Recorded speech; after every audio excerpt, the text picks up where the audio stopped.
Monsieur le Président, bonjour. Vous abordez longuement dans votre livre le problème de surpopulation, en expliquant qu'au moment de votre naissance, nous étions 2,5 milliards et que nous devrions finir le siècle à quasi 11 milliards. Vous pointez d'ailleurs du doigt l'absence de débat public sur ce sujet. Quel est, selon vous, l'ordre de priorité face à ce défi gigantesque?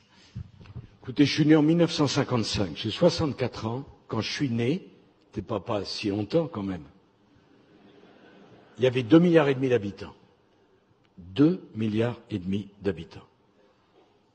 Sur moins de la vie d'un homme, la population mondiale a été multipliée par 3. C'est incroyable. Dans 30 ans, nous serons 9 milliards. À la fin du siècle, nous serons 11 milliards. Mais c'est fait. C'est-à-dire, quoi que nous décidions, c'est fait. Donc, le choc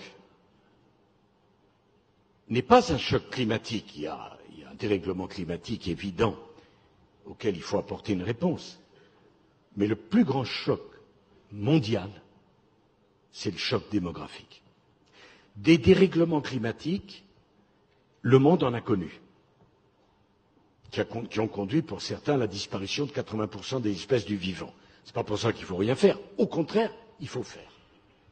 Mais un choc démographique comme celui que nous sommes en train de vivre, le monde ne l'a jamais connu. Jamais. Dans 30 ans, le Nigeria aura plus d'habitants que les États-Unis d'Amérique.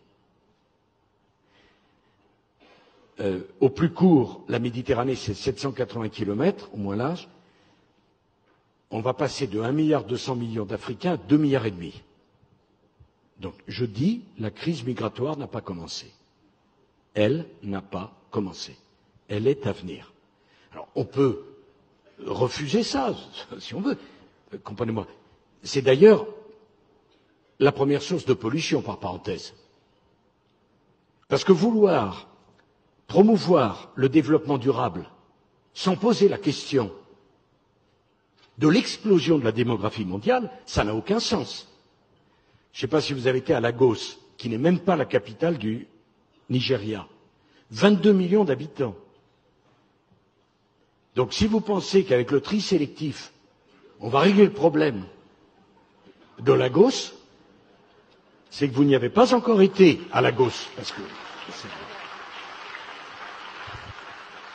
ma voisine dit ça aidera. Certainement. Mais je voudrais vous dire une chose, 22 millions de gens qui consomment bien, ça fait plus de dégâts qu'1 million qui consomment mal. J'ajoute que, on me dit l'avenir est à la voiture électrique. Alors tout le monde, la voiture électrique, formidable. Formidable, formidable. Puis d'abord, il faut faire attention à ce qu'on dit maintenant, puisqu'on ne peut plus rien dire.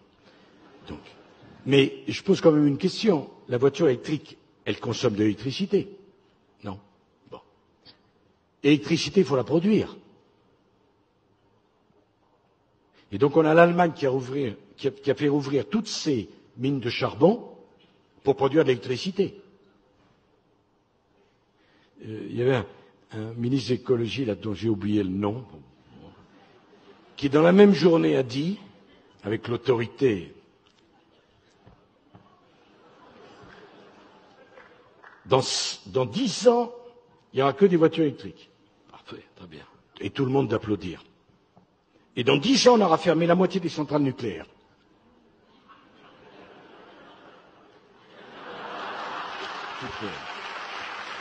Parce que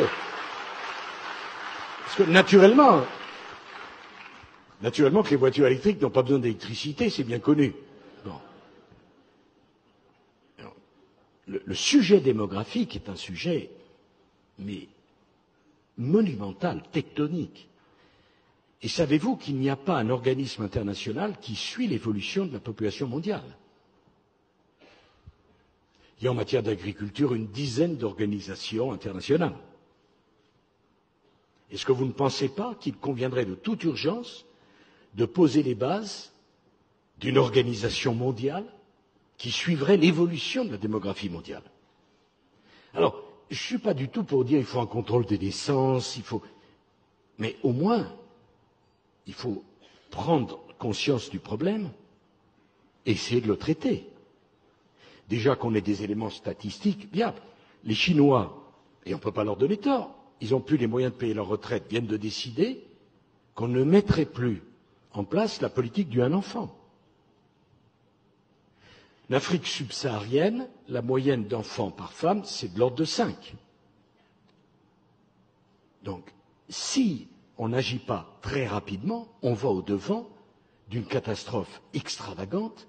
La question, combien d'êtres humains peuvent-ils vivre en même temps sur cette planète? C'est un sujet, j'entends bien les difficultés, le désir d'avoir des enfants, ce que ça peut représenter. Mais est-ce qu'on ne voit pas que toutes les espèces du vivant, un jour, ont vocation à disparaître par surpopulation ou par appauvrissement des ressources? Et est-ce qu'on pense que pour nous, les humains, ça ne se posera pas? Et je suis assez fasciné de voir, à juste titre, la discussion sur le climat et la gêne quand on discute de l'évolution de la démographie mondiale. Alors je vois cette jeune Suédoise si sympathique et si souriante.